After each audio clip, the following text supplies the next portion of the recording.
Hi, I'm Derek, and we are here at Lloyd Blough's house on March 14th, and we're going to talk about his World War II mechanic experiences. So I'll start. When were you born? August 25th, 1915, Where were you born? Alto, Michigan.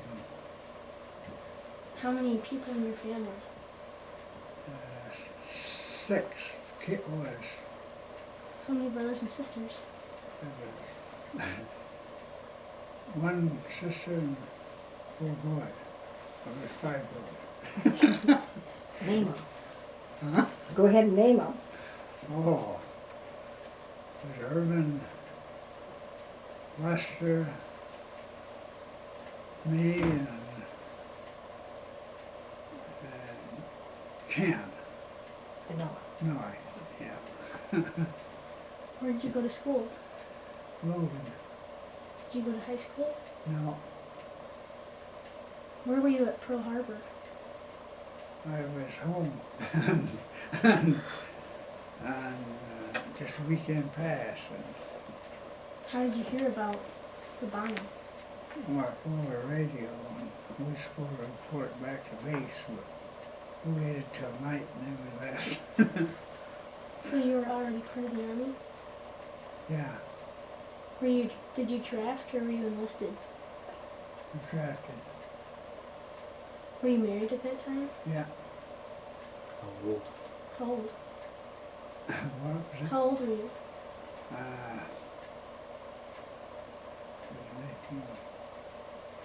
It was about 26, I guess. What year was that, Lloyd? 1941. How did you get to boot camp? By train first. Was there a lot of guys there? Yeah. Went to Battle Creek for boot camp.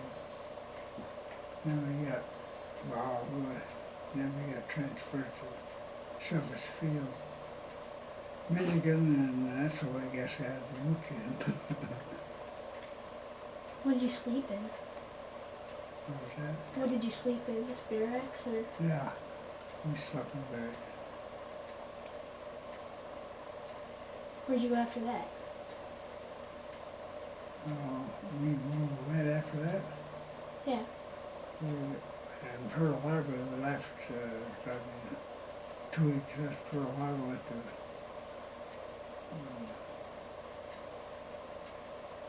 to Virginia, but I remember the town. So, when did you go across the ocean to Italy? Went across in 1942 in August. So when did you know you were going to become a mechanic? While you were in boot camp? Well, after I was in boot camp, and I first said, help me, and we only had 5 planes. They were PTs, and there's 200 mechanics that work on 5 planes, so you couldn't really get to the wind to wipe it off. So I went to work for Carver for a while. So they got the P-39s, and then I stuck me on them. How many planes did you fix a day? We each one signed to one. That's what we took care of. How many came back? Or how many came into wherever you were every day? How many planes? We had about 24, I think, most of the time. Did you ever? How many did you lose? How many did you lose? Oh, I have to look through them books. I don't know quite a few. Huh? Yeah. But none that he worked on. No, I didn't do any of mine. No, I worked on with strapped my pilot in another guy's plane, and one morning he took off and made circle field. Oh, once his plane quit, and he waited too long to put his chute, and it was just off the water, and he was all busted in pieces. I can see it go out. Was that the Atlantic Ocean? No, in training. Did you ever invent a piece? Did you invent anything?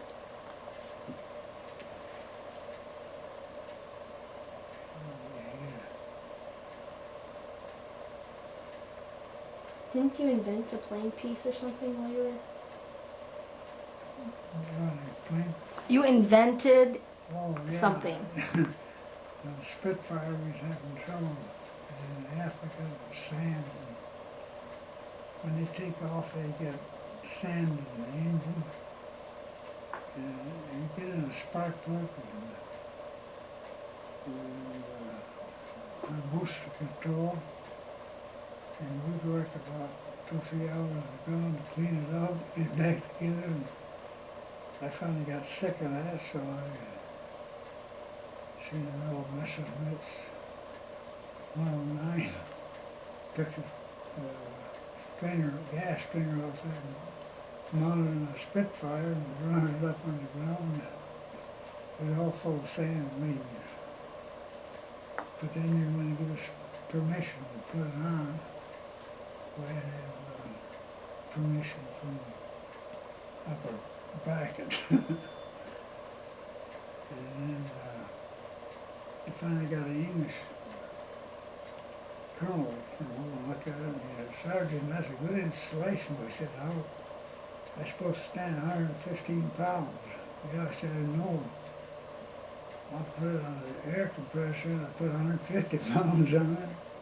Then blow up, says, go ahead, put it on.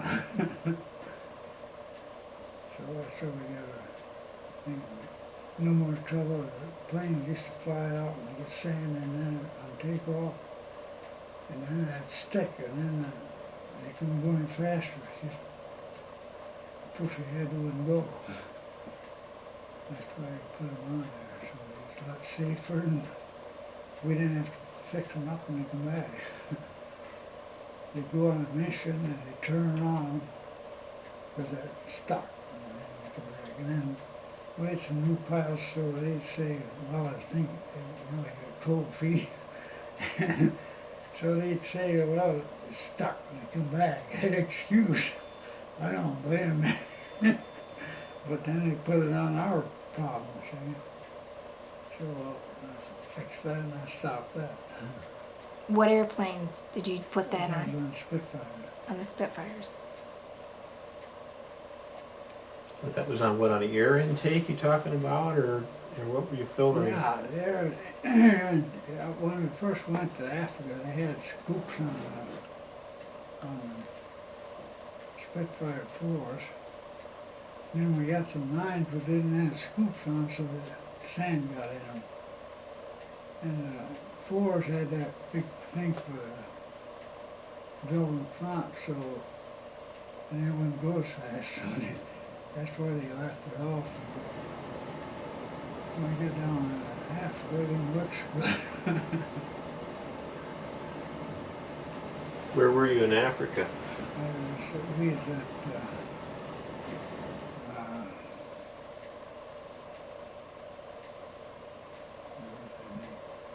the Sears, I think it was. Just before we went to Tunis, I put it on there. What different places did you go to? Why, you want to name all of them? Do you have a map in the book? Did you have a map with the places on it? Right here, here's all right here. Try taking it. It's on right there. Yeah. Why don't you hold that?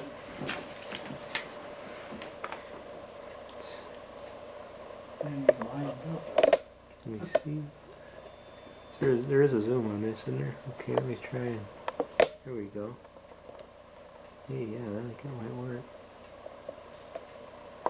Selfridge Field, Michigan, Norfolk, Virginia, Selfridge Field, Michigan, Florence, South Carolina, Wilmington, North Carolina, Dow Air Force Base, Bangor, Maine,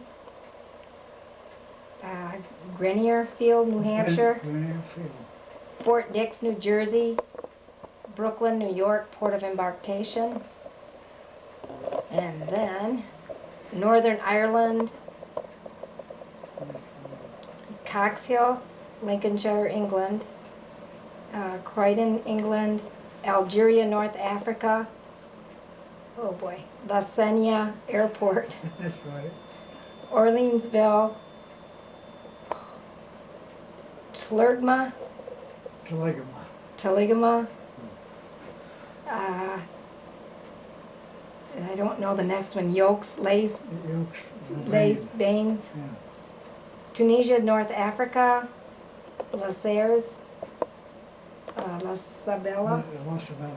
La Sabella, Sicily, Boca di Falco, Yeah. and then he's got Corsica, Italy, Magna Airfield, and Pagnolina. I don't know what that is, and back home. So, and it shows the Spitfires and P-51s and Mustangs. Oh, Good job. You've done pretty good. Okay, Derek, you got some more there? more questions? One? Oh, that's a French plane. I just called and I took my picture. Yeah, you took pictures, okay. And where's that at? That's at Palermo, Sicily. This is in Sicily? That name you pronounced it.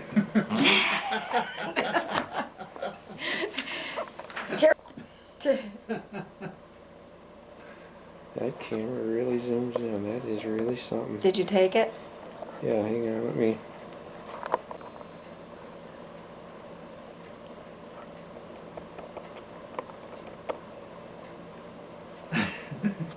Junkyard plane? A French junkyard plane. This is a French junkyard plane. With That's- Lloyd in it. That's Lloyd at the Did it. seat there. We'll try and zoom in on him here.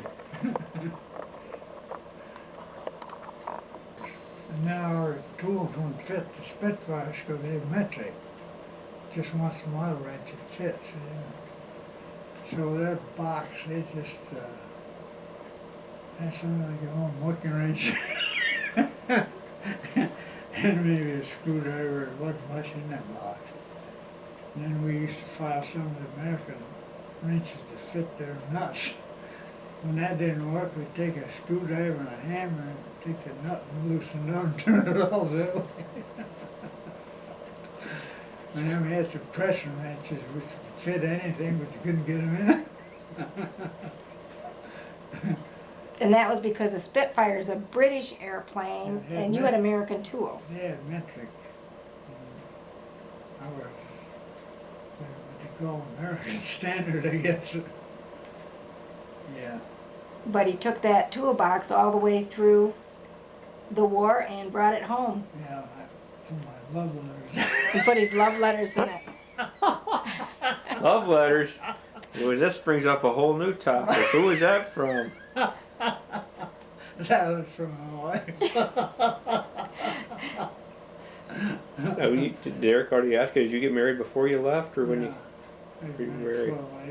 I got married in January 22nd, and I went in May, I don't know, 13, 14, somewhere around there. Actually, look at the record. And how long were you gone all total? And I was overseas 2 years. And then I spent a year out in New Mexico afterwards. So did your bride come to New Mexico? Yeah, for a while.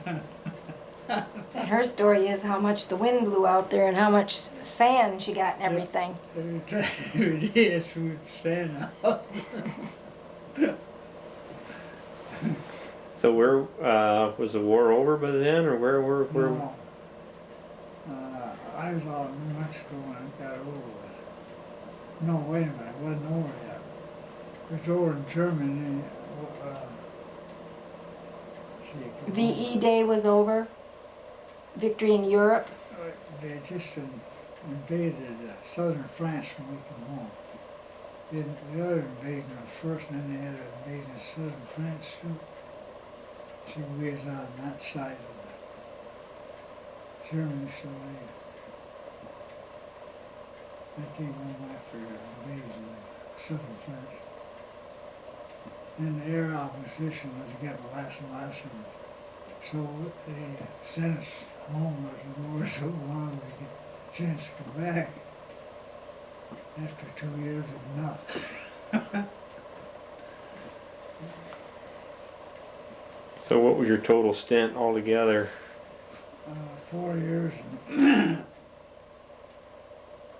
let's see, 4 years and a month, I think.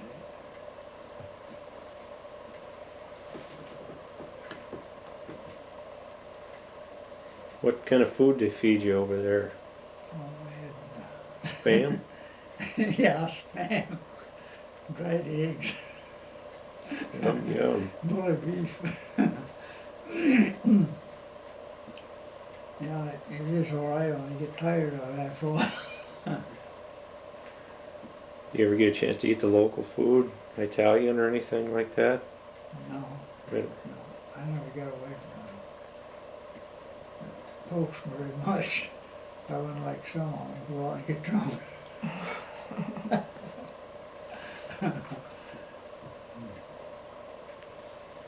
So when you were in Algeria or Tunisia, I can't remember where you were there, but when a raid was supposed to be coming and they had to evacuate the camp, the post. Oh, that was in Corsica. Okay. I heard on radar that a bunch of boats out there was going to come in, and we got all around the airplanes. And I think we all prayed, and then they come in. Yeah.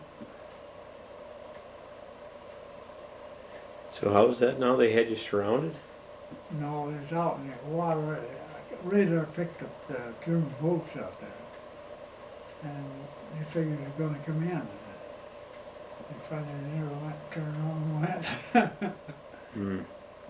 Of course, it's an island, isn't it? Yeah, it's an island off south of France, about 75 miles. And then there's another island on Elbow Island. That was between us and Italy, and they could see the German planes take off that island. They probably could see us take off this island. And before we left from Corsica over to Italy, I come over the radio that we'd never make it. They had that, you know, that woman who used to talk on the radio and tell what was going to happen from the Germans. They thought our squadron was going to get over there the night before. They knew it was going to Everybody got all the information. Who was she representing? German. Mm-hmm. So they want to scare people and want to come over. So were these Mussolini's troops down there that you fought against, or was this? Well, they were all give up when we was in Africa. When I come to Italy, they'd already give up. So Okay. in Africa, when they give up, we could see truckloads after truckloads of Italians coming. They'd stop us with a lot of guys and give them cigarettes. And then later on, they worked on our KP. We didn't have to do no more KP. They liked it because they got good stuff to eat. One there, they shooting at them, next minute they come out of there. Yeah. So were they POWs or were they? Yeah, prison war. Mhm. They get to give up. Got in our truck and back out of there. They swear the Germans is going to shoot them in the back. When they quit, that's what they did.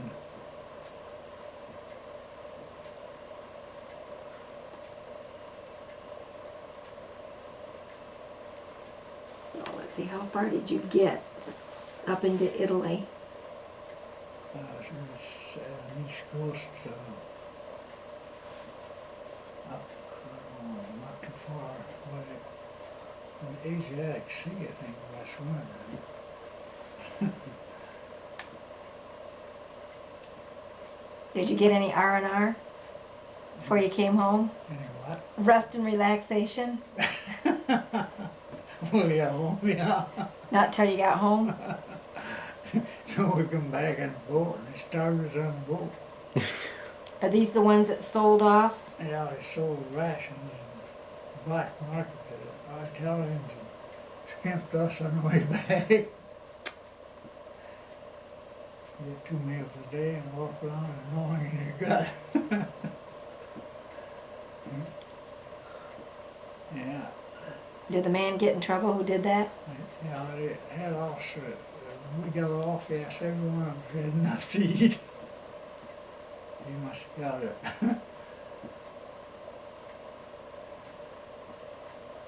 Got off the boat, thought, man, we're gonna get a good lunch. No, went and couldn't eat very much. Couldn't eat ice cream, couldn't eat nothing out there. Was it 2 weeks that you were on the boat? Yeah. 2 weeks of nothing. Any rough seas at all? Yeah. Yeah, one night we used to, I and Ben Lake used to go up and sleep on the deck because it stinky down there, so many in there. And this night it was rough, so we didn't go up, but we would if we got washed over. Never knew where we went. Yeah. Did you get seasick just from No, the... I did go on over a little bit. One night I thought I was going to make it, or heave or stuff. And after that I got by all right. I seen a lot of them sick.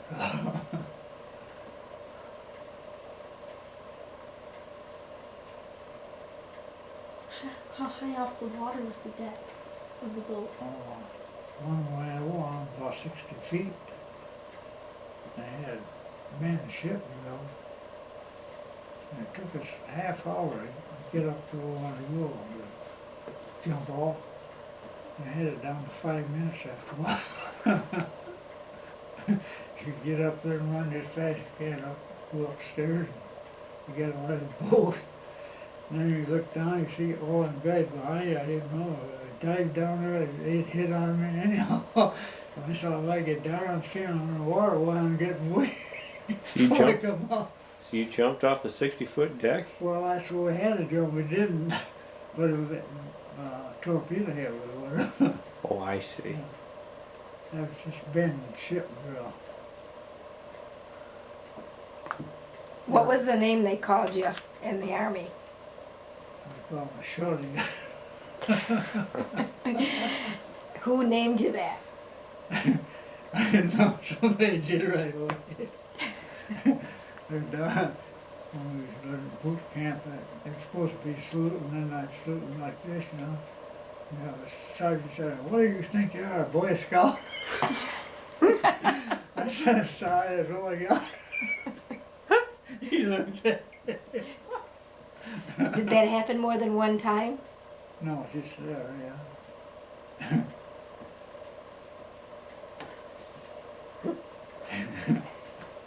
And then we were supposed to go to the theater for which couldn't leave for, I don't know, 6 weeks, I think.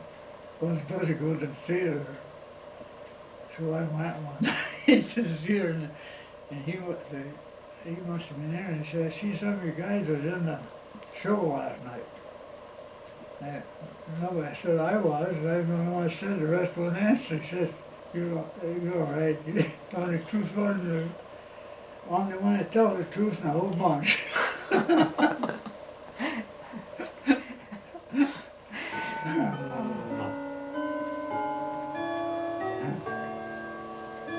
What were some of your friends' names that you met? Cats. Ours are cats. That was a picture of them there. Van Dyke, Powder, where's one? What was his name? Van Dyke's? What was his first name? Lawrence Van Dyke. And he was from Grand Rapids before you went? No, To I the didn't know Army? before I met him. and away from Custer to Southfield on the train. And you stayed together the whole time? Yeah, we stayed in the same tent. There was 5 or 6 of us stayed in the front of the tent. Now we all stayed together and moved. What did he do? Huh? What did he do? He was a carpenter. He made boxes to bury the dead in and whatever, have new toilets and stuff, whatever he had. He was busy. Now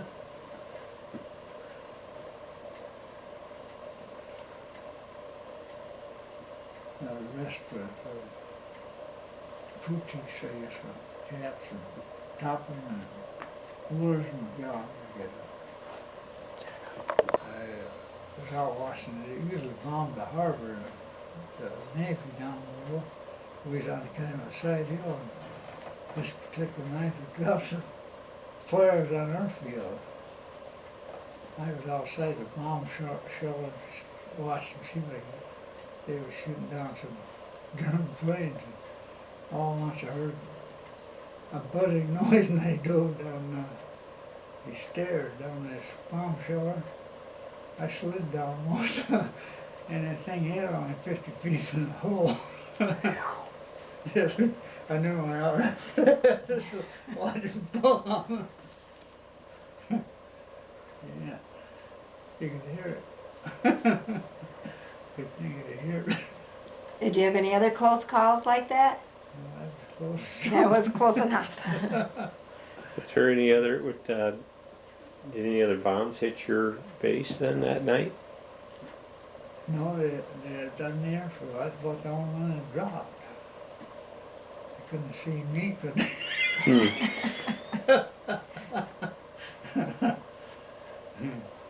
Oh, we used to get strafed once in a while.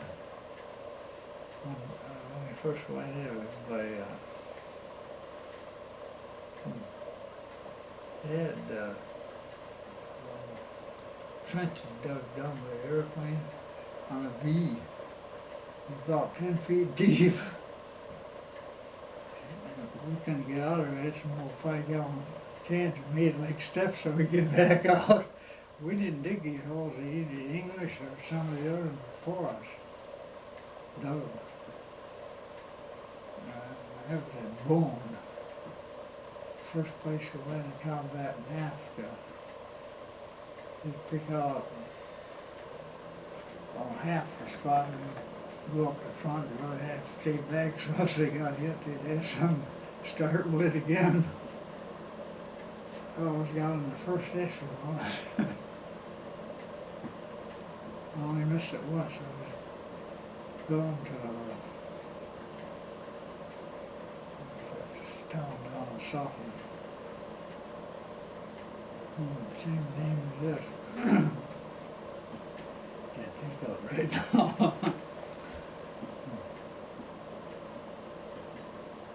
Was there any airplanes that you couldn't fix? No, I never had one fixed. I never even called the best guy that I had in the outfit to move most of the things. First, we went to Langley, Virginia. He gave me I said, what do you want me to do? He said, check the batteries. So I had to go all shore, check the battery, and I come back and he was trying to fix something in the wing.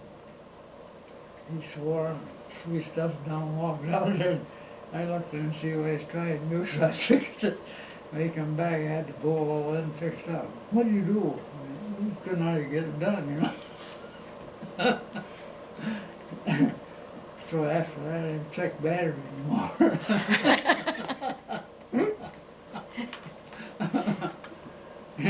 No, towards the end, only doing in Italy, not Italy, yeah, Italy. The color squadron got our old airplanes, Peaceful Command, we got new ones. That was at 99th. I worked with them 2 weeks. And he sent me over there, we worked with them. I didn't like moving.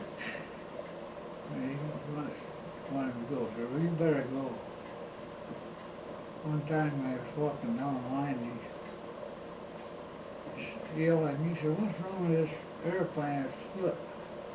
I put in a new Android and it went up and does the same thing.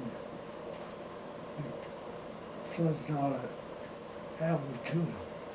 I said, "That's what it is, it's an Android." I put, "What is that?" I don't say, "Put it in there," and go, "That ain't no good."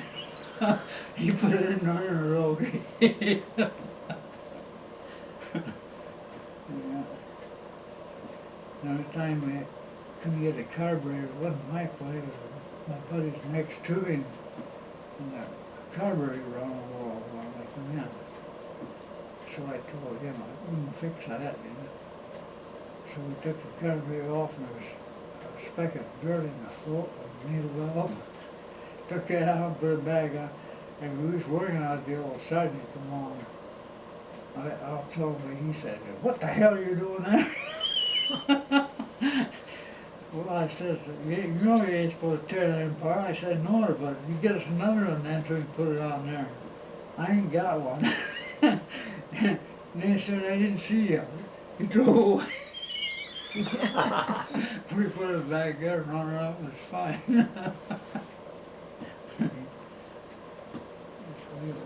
You had to make do a lot, in other words. Yeah. I said, "Get us through that carburetor." You ain't got one. You know, if you didn't comply, you'd never know anything. Yeah.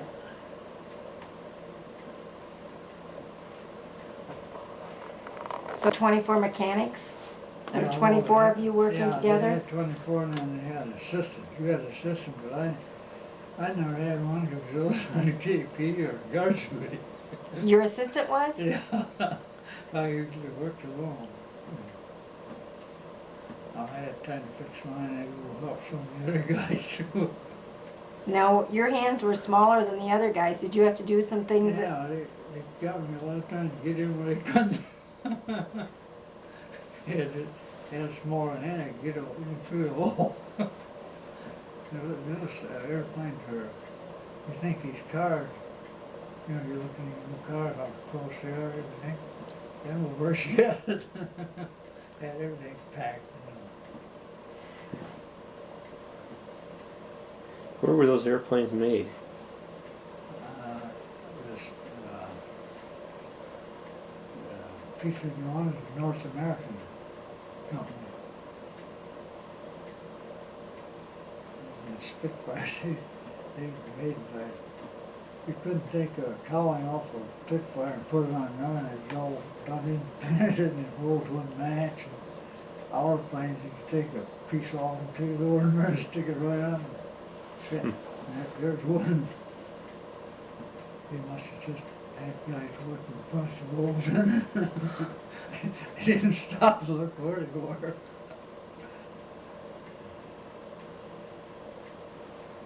You know, I don't know which one made that, T-47 or Republic aircraft, I think it was.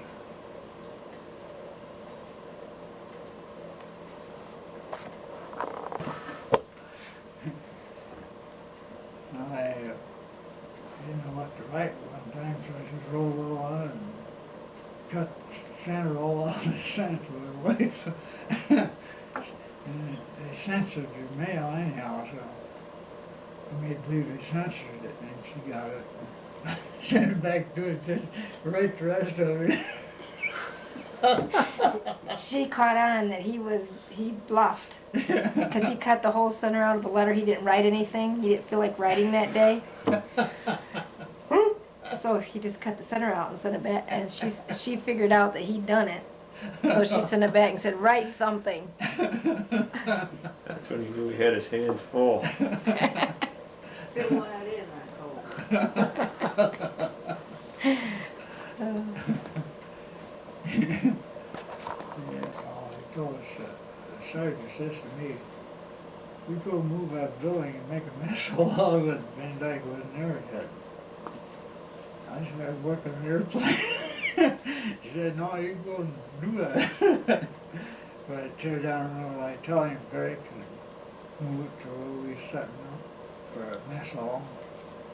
I got it done in then I got fleas from that old mess hall. Man, I had to get rid of them. I get raising my blankets in the bed and take a flashlight, you see them hop. And when you couldn't catch them now, I would wash my clothes all in gasoline. I thought that'd do it. But I finally got them. Were they sand fleas, or where was it? Oh, they were not that long. I remember they could really hop. I don't know what kind of, I don't know, maybe sand fleas like sheep fleas or something. I was a month or so getting rid of them buggers. Every time you feel one crawl through your blood, you quit going out and you grab them if you could. Did you have showers that you'd go shower off and hope to get rid of them? You didn't get them. They'd be hiding somewhere, I think the hats too.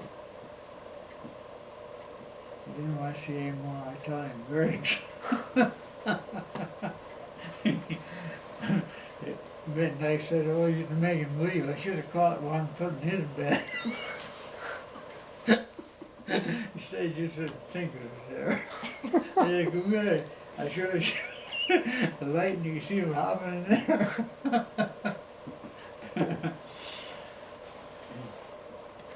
And bite you and itch.